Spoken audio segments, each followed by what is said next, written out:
Hey, this is Stacia, and we're going to take a look at another training game that I played. This is game two in Rise to 2000 on Lichess. And I've been on a tear in my training games lately, so I was feeling pretty confident walking in. But that confidence was soon shattered, as you'll see. Um, so it's not often I lose in the opening, but you're going to see a game where that happens. And yeah, I don't know. I guess most chess players will understand, but it's hard to look at our losses sometimes. It actually took me a few days before I could bring myself to analyze this game. But now that I have, I'm going to share with you the key thing that I learned, which I think is pretty instructive. So let's go ahead. My opponent played e4, and why is there no sound? In a second. Don't know. Okay. So I went e5 and I faced this game d4, which is the center game. So white is attempting to go ahead and put two pawns in the center, but we can take, so that's good. Okay, and well, normally I see the move queen takes d4, which is a fine move. But I actually learned that there's several ways that white can play from here. I mean, they can take with the queen. They can play, I think this is a Danish gambit. I'll turn on the opening book to make sure. Yeah, that's the Danish gambit. They can play knight f3. This is a way that you could do it too. And this might be an attempt to transpose into a Scotch game or even a Goring gambit. Like, for example, I faced this before where my opponent played maybe c3 right now. Yeah, this is the Goring gambit. But they could also maybe take here like this. And then if we go knight f6, you know, this is a Scotch game. I guess there's a Scotch game before that even. So knight f3 leads to transpositions. So maybe they don't want to play a center game. Maybe they're trying to, you know, mess with us in the opening a little bit. Okay, and the other thing they can do is bishop to c4, which also can transpose into a lot of stuff, you know, especially like a Scotch gambit. So like after knight c6, like knight f3, this is a Scotch gambit. Like this would even go into my main line after e5. So there's a lot of ways. So when I see a center game from now on, I'm not going to be so quick to be like, oh, this is a center game, because I feel like, because I expect this all the time. But that is not necessarily what is going to happen. Okay, so in the actual game, my opponent played bishop c4. This is the first time I saw this move played in the center game. And, you know, I failed at the time. I failed to realize that I could try to transpose into a Scotch gambit here. But nonetheless, I did play knight to c6 because that looks like a good move regardless. And they did play knight f3 here. And I can't remember now if I realized I could transpose or if I was just a little bit overconfident, because here I could easily transpose into my main line of the Scotch gambit with knight f6. But I remembered in past analysis that this move is probably more precise. And I'll turn on the engine. Yeah, it is. So it's the top engine move. Not only that, but I'm pretty sure that Michael Jolson, National Master Michael Jolson, recommended this move in a very, very similar position and claimed that this was a good move. Because otherwise, he said, why wouldn't white always play like this? Now, it is the best move. But one thing I didn't understand about this is that after check c3, which was played, I just assumed they would take with a knight here. I thought for sure they would do this. I didn't even consider pawn takes. And I thought after this, you know, I must be just fine and I can just play d6 or knight f6 and have a good game from here. But in the game, they actually did take with a pawn. So that attacks that bishop, right? And I need to move my bishop. So I played bishop e7. But this is a huge blunder. So if you want to pause your video and find the win for white, go ahead and do so now. Yeah, it's the move queen d5. Queen d5 just wins on the spot because f7 is indefensible. I have no way to defend it. Like the usual ways to defend it are, you know, possibly knight e5, that doesn't work. Possibly queen e7 or queen f6, but the queen's blocked. Or knight a6, which can simply be taken. So I will tell you that I did find the best way forward from here, which is good, but not that there's much choice. I just thought, okay, I have to play this because I need to develop. And when he takes, I'll just castle. But I think here, you know, white can just retreat their bishop, and my opponent did instantly. My opponent played like almost all their moves instantly, by the way, like really quick. The entire game, even. So I'm assuming they're much stronger than their rating, is my opinion. But this is, of course, lost. I'm down a piece now.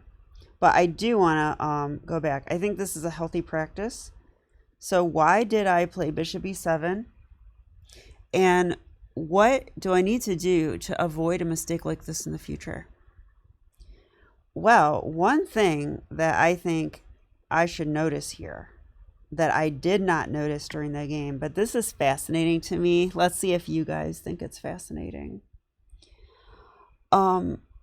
This position right here, after bishop e7, which I know is a blunder, but let's talk about this for a second.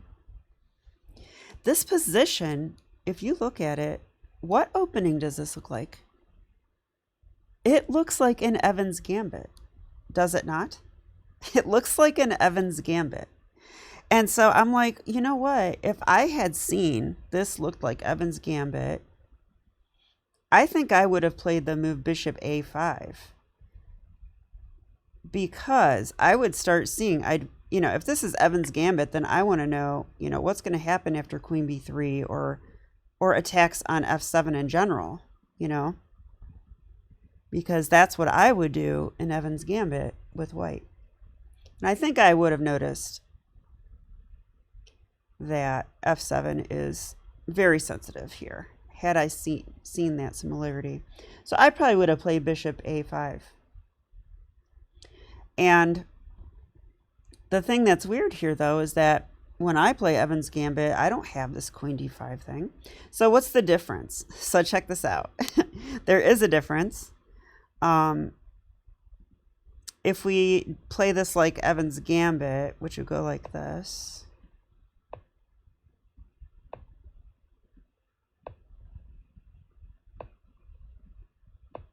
Let's see, b4 takes c3.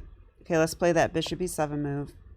White would go d4, we go takes, and they would go castles. Or no, they wouldn't castle.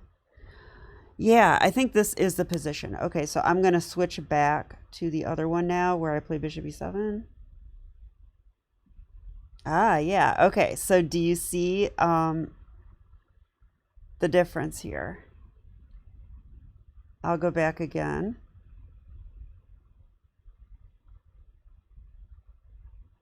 Where'd it go? e4, e5.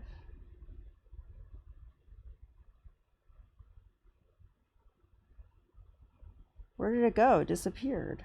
Dang it. It's not. Oh, it is this. Okay, it is this.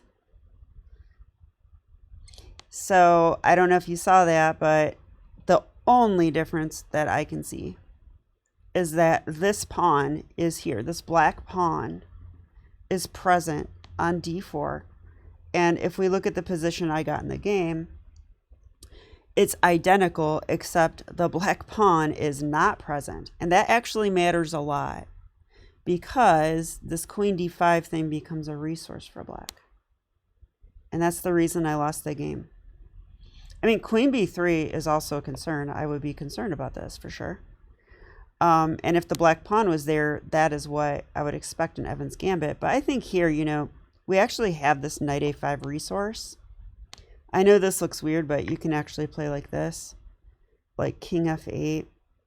Now their queen's attacked. They can attack the knight, and we can actually play like this. This is actually okay for black, but that's when there's a pawn here. Since there's not a pawn there, I'm actually not sure about that. And the engine does seem to like white a little more than usual. Just kind of funny. You would think like, oh, I have an extra pawn, but it's better for white because more open lines, you know. Okay, so yeah, that was the major difference. So the reason I blundered is I did not understand that this position is fraught with danger here. So I think I played this and I'm like, yeah, no problem, you know. I'll just go, you know, knight f6 next and castle and I'll be fine. And then when queen d5 came in, I was like, oh. And I was like, well, how strong is that? I should be able to defend this somehow. And then I realized that there was no defense at all. Like f7 is just falling.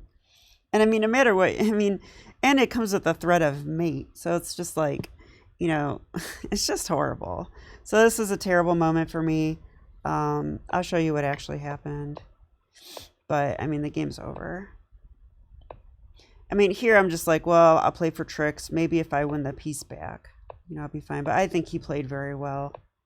Didn't really give me a chance.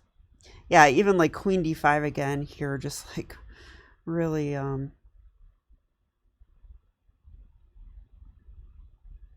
putting pressure on me. Now I probably should do this. I think might be, no, I don't want to do that because then they take. So I was gonna go here, right? What's wrong with this move?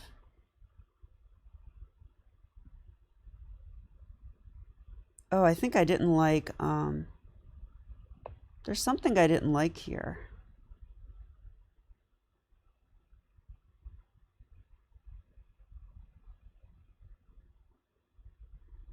But I don't recall what it was anymore. Computer says white is totally winning, but of course white is. Oh, I didn't want to go here because, I mean, look at my position. I need some tricks. So I played that or something, and he just took my bishop, and I was like, okay. Like, I'm lost. It gets even worse, too, because here I took b5 is a huge mistake, too, because I take, and then the bishop moves out of danger and forks my rooks. So not my proudest game, but I do think I learned something from it. Mainly that a lot of things can come out of the center game. But my main thing that I'm going to do from now on is just try to transpose. If they don't take with the queen, I'm going to try to transpose into a Scotch Gambit. This has actually come up one or two other times where I've lost in the opening. I think it's been similar every time that I should transpose to the Scotch Gambit. So that is really cemented in my head now. And that is what I will do. So hopefully you guys learned something too. It was a painful loss, but I think I'm stronger now for learning this, and I'll be back with more chess. So thanks for watching, and bye.